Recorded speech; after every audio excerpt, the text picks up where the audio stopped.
Une fois la classe aménagée en espace pour mieux apprendre, comment s'organiser, gérer le groupe, suivre les apprentissages des élèves? C'est vrai que ça peut paraître un peu complexe, mais en fait c'est facile.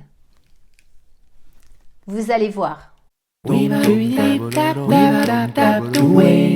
De nombreuses classes de la circonscription de Torcy, de la petite section au CM2, ont expérimenté l'aménagement de leur classe en espace de travail. Parmi elles, celle de Claire, une étudiante en alternance, 2 jours par semaine avec ses élèves de moyenne section. En général, une classe de maternelle se conçoit avec des coins. Garage, poupée, cuisine, regroupement. Ici, les coins se transforment en espaces dans lesquels l'objectif d'apprentissage est clair, avec un matériel à disposition des élèves pour qu'ils s'entraînent à leur rythme et en fonction de leurs besoins. Ainsi, l'espace graphisme, bien séparé de l'écriture, propose de quoi laisser des traces avec des outils adaptés à l'âge des élèves et des feuilles de différents formats pour créer seul ou à plusieurs. L'espace écriture évolue en cours d'année pour permettre aux élèves d'aller de la reconstitution de mots avec des lettres mobiles à la copie ou à l'écriture de mots en capitale d'imprimerie, puis en cursive. Le coin cuisine est repensé pour devenir l'espace boulangerie, épicerie par exemple, et peut se transformer en cours d'année. L'objectif étant le langage, l'utilisation des nombres, le classement, le tri, le matériel est organisé de manière à ce que les élèves, grâce aux jeux symboliques, utilisent le vocabulaire spécifique, comptent, soit en situation problème. D'autres espaces s'ajoutent aux coins traditionnels pour proposer des activités de manipulation dans tous les domaines. L'espace des nombres, des formes, pour explorer le monde. Et tout ce qui est proposé s'adapte à l'âge des élèves et évolue tout au long de l'année au fur et à mesure des apprentissages. Cette organisation permet à l'enseignant d'être libre d'un groupe fixe et de passer d'un élève à l'autre, d'un groupe à l'autre, d'un binôme à l'autre, en laissant à chacun le temps de manipulation libre dont il a besoin avant d'affiner la consigne ou d'engager un dialogue pédagogique permettant l'autocorrection et le retour réflexif sur son travail.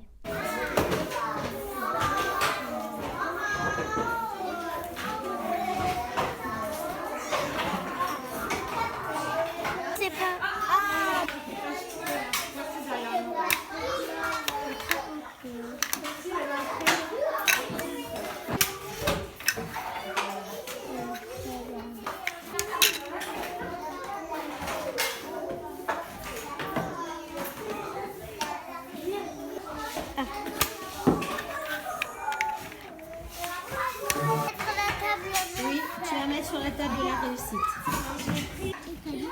Qu'est-ce que tu as écrit, toi? Le mot flèche. Comme ça, regarde. Tu regardes. Est-ce que tu as écrit le I? Oui, j'ai écrit le I. Tu vérifies la deuxième lettre avec ton doigt. Mets ton doigt. Vérifie sur le mot que tu as écrit maintenant. Est-ce que le N, tu l'as écrit? Alors, vas-y. Fais le reste. Je vérifie. Alors, vérifie sur le mot que tu as écrit. Alors, le I. Est-ce que tu l'as écrit? Comment on fait?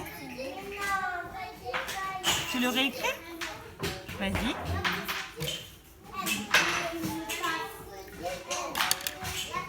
Rappelez-moi la règle. Moi, je sais. Dis-nous. En fait, on doit placer les mêmes cartes à côté. D'accord. Donc, il faut reconnaître une lettre Et si on sur la pas, carte. Et si on n'a pas, on fait pas. Et si on a, on met à côté. Voilà. Si on n'a pas, on passe son tour. Elle a raison, Alia. Et si on a, on place la carte à côté. D'accord? Tu commences, Alia?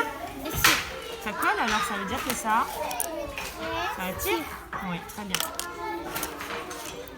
Tu peux poser sur la table des réussites. Alors c'est quoi cette table? C'est la table de réussite.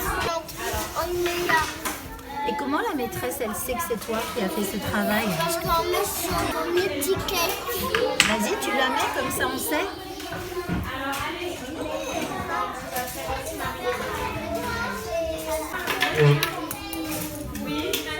Les élèves sont donc autonomes, connaissent les objectifs d'apprentissage, les critères de réussite. Et c'est ça qui leur permet de savoir quand leur travail est réussi.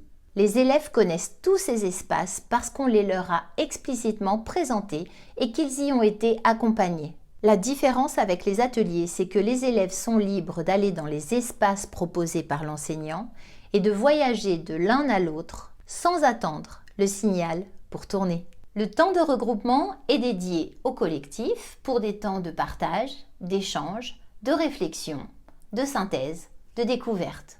Ainsi, dans l'emploi du temps sont prévus des temps d'enseignement par domaine et des temps autonomes dans les espaces pour l'entraînement et l'automatisation. Vous savez maintenant comment organiser les apprentissages avec l'aménagement d'espaces de travail. De nombreux avantages sont associés à cette organisation parce que se mettent naturellement et facilement en place l'évaluation positive, la différenciation, la coopération, l'autonomie, la correction, la gestion de classe et la gestion du temps. Alors si ça a été utile pour vous, pensez aux autres. Vous pouvez aimer, commenter, partager, poser vos questions dans les commentaires ou même témoigner de votre expérience avec l'aménagement de votre classe en espace. Alors, à très vite pour la suite.